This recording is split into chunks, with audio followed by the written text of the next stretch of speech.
Brilliance Audio presents Hotel Sacher by Rodica Doehnert, translated by Alison Leyland, performed by Siri Scott.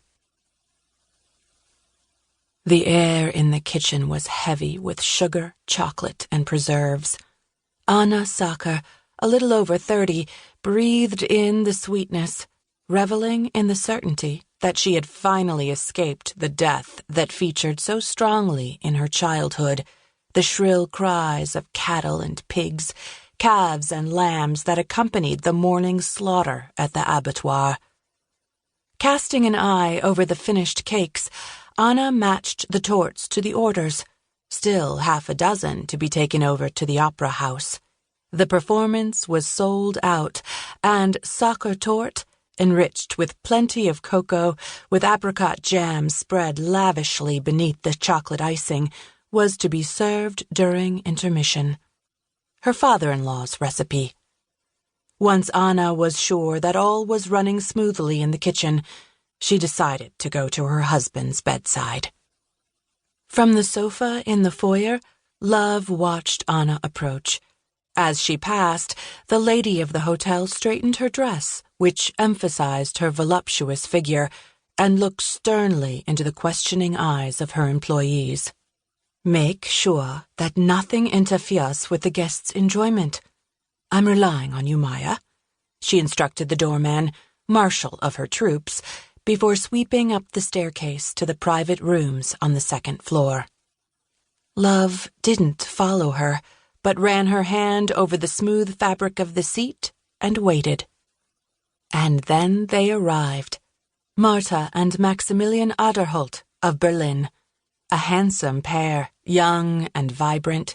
He wore a fashionable coat and a hat that partly concealed his face. Marta's slim figure was complemented by a midnight blue velvet coat adorned with intricate embroidery. "Welcome to Vienna. It has come to our attention that you're on your honeymoon." The doorman's features betrayed not a hint of his inner turmoil and uncertainty regarding what might happen to the hotel and his own position after the death of its owner. In the next few hours, his whole life might change. Maximilian Aderholt put an arm around his beautiful wife. A radiant smile reflected the proprietary pride of a newly married man.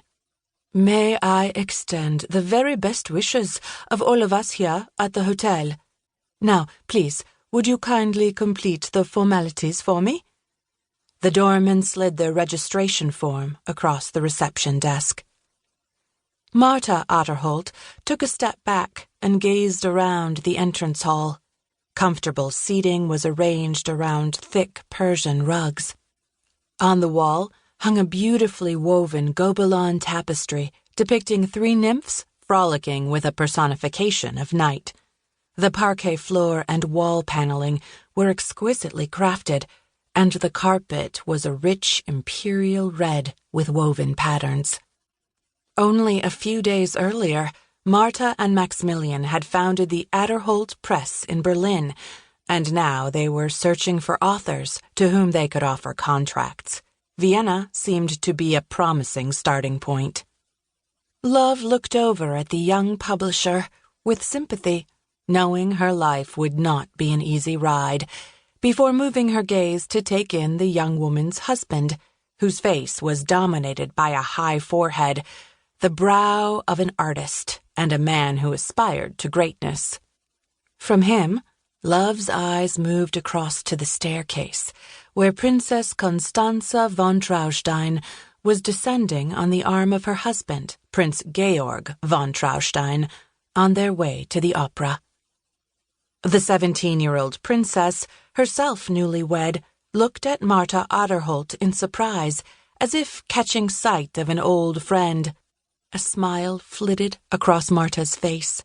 She was more impressed by the other pair's arrival than she cared to admit, and hoped the princess would not notice.